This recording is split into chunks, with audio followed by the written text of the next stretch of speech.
തലസ്ഥാനത്ത് വൻ നിക്ഷേപ തട്ടിപ്പ് 18 കോടിയോളം രൂപ തട്ടിയതായാണ് പരാതി. ഗ്രാവിറ്റി വെഞ്ചേഴ്സ് നിധി ലിമിറ്റഡ് എന്ന ധനകാര്യ സ്ഥാപനം വഴിയാണ് തട്ടിപ്പ് നടത്തിയത്. മുഖ്യപ്രതി തമിഴ്നാട് സ്വദേശി ബിജു പോലീസ് പിടിയിലായി.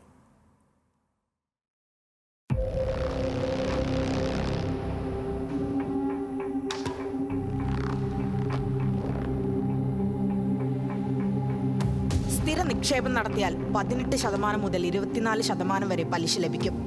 ആദ്യം ചെറിയ തുക നിക്ഷേപിക്കാൻ ആവശ്യപ്പെടും. അതിന് ഭീമമായ പലിശ തിരികെ നൽകും. വിശ്വാസം ലഭിച്ചതിന് ശേഷം വലിയ തുകയ്ക്കായി ആവശ്യം ഉന്നയിക്കും. തുക ലഭിച്ചാൽ പിന്നീട് പലിശയുമില്ല, പണവുമില്ല. തിരുവനന്തപുരം കേന്ദ്രീകരിച്ച് പ്രവർത്തിച്ച ഗ്രാവിറ്റി വെഞ്ചേഴ്സ് നിധി ലിമിറ്റഡ് എന്ന ധനകാര്യ സ്ഥാപനം വഴിയാണ് കോടികൾ തട്ടിയത്. തട്ടിപ്പിനിരയായതാവട്ടെ നിർധനരായ വീട്ടമ്മ മുതൽ ഡോക്ടർമാരും ബിസിനസ്സുകാർ വരെയും. തിരുവനന്തപുരം മ്യൂസിയം സ്റ്റേഷനിൽ മാത്രം എത്തിയത് 17 പരാതികളാണ്. നെടുമങ്ങാട് സ്റ്റേഷനിലെത്തിയത് 3 പരാതികൾ. ഒരു പരാതി തിരുവനന്തപുരം തമ്പാനൂർ സ്റ്റേഷനിലും ലഭിച്ചു. തുടർന്ന് നടത്തിയിട്ടുള്ള പോലീസ് പരിശോധനയിലാണ് തട്ടിപ്പ് സംഘം തമിഴ്നാട്ടിലേക്ക് കടന്നതായുള്ള വിവരം ലഭിച്ചത്. സ്ഥാപനത്തിന്റെ മുഖ്യ നടത്തിപ്പുകാരനായ തമിഴ്നാട് സ്വദേശി ബിജുവിനെ പോലീസ് ഒളിസങ്കേതത്തിൽ നിന്നാണ് പിടികൂടിയത്. കൂട്ടുപ്രതികൾക്കായി പോലീസ് അന്വേഷണം ഊർജിതമാക്കിയിട്ടുണ്ട്.